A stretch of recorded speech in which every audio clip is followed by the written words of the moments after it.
गाय अच्छी जगह देना।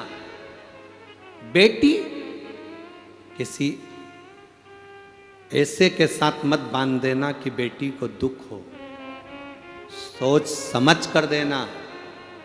पेट्रोल पंप मत देखना, शोरूम मत देखना, बड़ी दुकान मत देखना, खूब बड़ा बंगला मत देखना, क्योंकि बेटी की जिंदगी में सुख होगा तो झोपड़े में जाने के बाद भी महल बना लेगी, ये पक्का।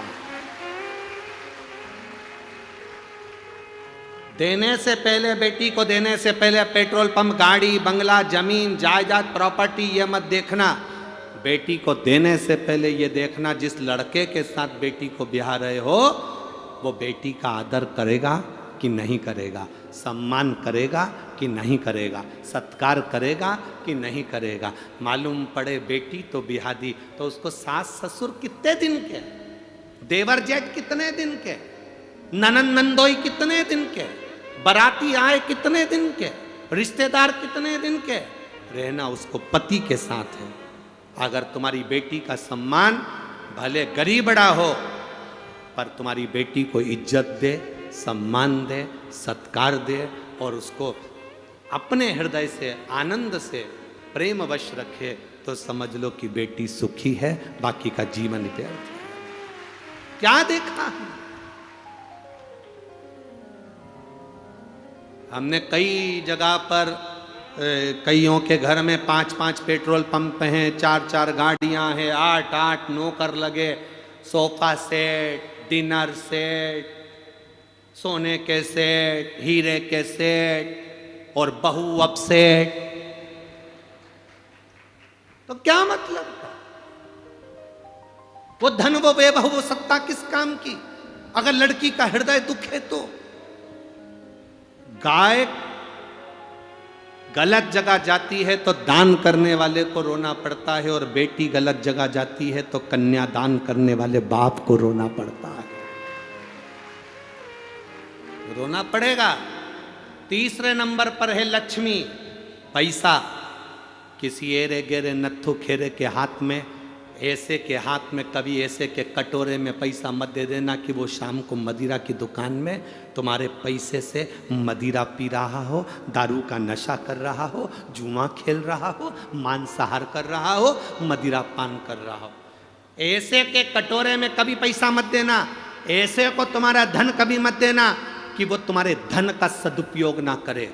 भगवान की भक्ति में, भगवान के भजन में या भोजन में तुम्हारे पैसे को ना लगाकर खुद के व्यसन में, खुद की प्रसन्नता में, खुद के सुख में खर्च करे। ऐसी जगह धन मत देना। धन ऐसे को देना जहां तुम्हारी सही जगह पर लग सके, सही जगह पहुंच सके। उस धन की कीमत को समझो।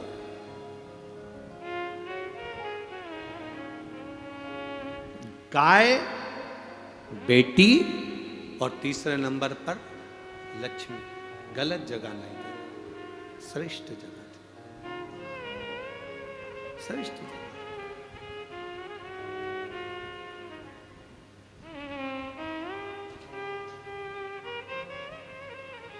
पहले देखो कोई भूखा है, कोई भूखा है तो अपने धन से पहले उस भूखे के भोजन कराने का प्रयास करो। धन को सही जगह लगाओ, सही स्थान। और हम तो आप लोगों से भी कहेंगे, आप लोग अगर 1 रुपया भी दान करते हो, जितने लोग आस्था चैनल पर कथा सुन रहे हैं, फेसबुक यूट्यूब पर सुन रहे हैं और जितने लोग आप यहाँ कथा सुन रहे हो, तुमने जो धन दान किया है, जिंदगी में एक बार सीहोर कुबेरेश्वर धाम आकर जरूर देखना कि सही जगह लग रहा है कि नहीं लग रहा। अपने धन का सदुपयोग हो रहा है, नहीं हो रहा। गौ माता ठाठ से रह रही कि नहीं रह रही, पंखे लगे कि नहीं लगे, गौ माता का स्नान हो रहा कि नहीं हो रहा, गौ माता चारा हरा खा रही कि नहीं खा रही। लोगों के भंडारे के लिए तुमने दान दिया तो लोग 20-20, 25-25 हजार आदमी रोज भोजन कर रहा है कि नहीं कर रहा। आकर जरूर देखना, अभी तो निर्माण कार्य चालू है, फिर भी बाबा की कृपा है, आने वाले समय में तो कुबेरेश्वर धाम पर मशीनों द्वारा भोजन बनना प्रारंभ हो जाएगा। तो 1 लाख व्यक्ति एक बार में भोजन कर कर बाहर निकल जाएगा, इतनी व्यवस्था करी जाए। आकर जरूर देखो कि तुम सही जगह लगा रहे हो कि नहीं लगा रहे। किसी आड़ी टेढ़ी जगह तुम्हारा दिया हुआ धन तो नहीं जा रहा। 50 बार विचार करना तब धन देना, 50 बार विचार करना तब बेटी देना, और 50 बार विचार करना तब गौमाता का दान करना।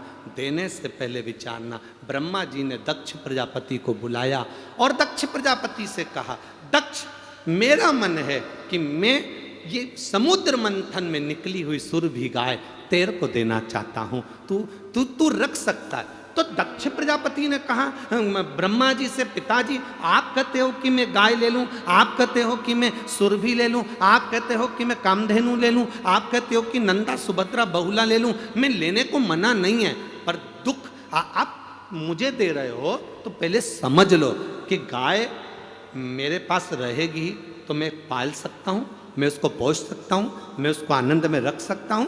तब ब्रह्मा जी ने कहा, सुनो दक्ष प्रजापति, तुम्हारी जो धर्म पत्नी है वीरणी, दक्ष प्रजापति तुम्हारी 2 धर्म पत्नी, एक वीरणी एक प्रसूति। तो तुम्हारी जो धर्म पत्नी है वीरणी, जिसके गर्भ से 60 कन्याओं का जन्म हुआ है। कितनी कन्या? 60। इतनी कन्याएं उसके यहां जन्मी। जब वो अपनी एक एक लड़की को इतने प्रेम से संभाल सकती है, एक मां अपनी एक एक बेटी से इतना प्रेम करती है जितना वो अपने बेटे से नहीं करती, तो मेरा विश्वास कहता है कि दक्ष प्रजापति तुम्हारी धर्म पत्नी वीरणी इस गौ माता को अपनी बेटी मानकर पाल पोस कर बड़ा कर सकती है, इसको संभाल सकती है।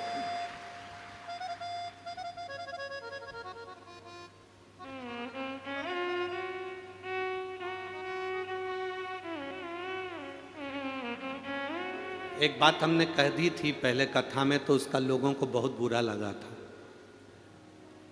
आप लोगों ने भी सुना होगा, व्हाट्सएप पे बहुत चला था और लोगों ने हमारे को बहुत कुछ बोला भी था।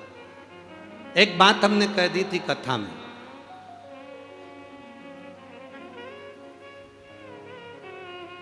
आज फिर बोलेंगे तो लोग फिर चालू हो जाएंगे, पर हमारी भी आदत है, बोले बिगड़ रहते नहीं है हमारे। जो बात पहले कही थी आज फिर कह रहा है। जैसे दक्ष प्रजापति की पत्नी वीरणी 60 कन्याओं को हृदय से लगाकर पालती है, पोसती है, तो दक्ष प्रजापति के घर में ब्रह्मा जी गाय देने को तैयार हो गए कि ये इतनी बेटी को पाल रही है तो मेरी भी एक बेटी गोमाता को पाल लेगी। हमने एक बात पहले कह दी थी कि आपकी बेटी का विवाह ऐसे घर में करना जिस घर में पहले से बहन बेटियां हो, तो बेटी देना जिससे उस मां को मालूम पड़े कि बेटी का दर्द क्या होता है। इस बात का बहुत विरोध हुआ था। जिसके घर में बेटी है उसके घर में बेटी देकर देखना। तो मां जैसे अपनी बेटी को विदा करती है और उसकी बेटी को अगर कोई तकलीफ आती है तो वो माँ ये सोचे कि ये भी किसकी बेटी है, मैं अपनी बहू को तकलीफ क्यों दूं। इस बात का लोगों को बहुत बुरा लगा था। लोगों ने बहुत अपशब्द लिखा था, गुरुजी जिनके यहाँ पर बेटी नहीं हो तो उनके यहाँ कोई बेटी नहीं थे। हमारा निवेदन है जिस घर में पहले से बेटियां हो, अभी नवरात्रे आने वाले हैं, अभी आएंगे, श्राद्ध पूरा होगा, लोग देवी जी को पूजेंगे, जय अम्बे गौरी, और भोजन करने बुलाओ दूसरों की छोरी, जय अम्बे गौरी, और घर में हो जाए छोरी तो 24 घंटा रोरी, जय अम्बे गौरी, और भोजन करने बुलाओ दूसरे की छोरी। अब विचार करो जरा, नवरात्रे आएंगे, कन्याओं को ढूंढा जाएगा, कन्याओं को ढूंढ रहे हैं, देवी जी आ रही है, देवी जी आ रही है, तिलक लगाएंगे, उनको खाना खिलाएंगे, खीर पूरी खिलाएंगे और उनको तिलक करके चुंदड़ी ओढ़ाएंगे, पैसा देंगे। और कन्या तुम्हारे घर में पैदा हो जाए तो मुंह उतार कर बैठ जाते हो। जरा विचार करना, नवरात्रे में कन्या को भोजन कराने से पहले संकल्प लेना कि मेरे घर में भी एक बेटी होना जरूरी है। नवरात्रे में कन्या पूजन करने से पहले संकल्प लेना, हे देवी मैया हमारे घर में भी एक बेटी जरूर देना, एक बेटी का जन्म हमारे घर में जरूर देना। तो यह कथा क्या गलत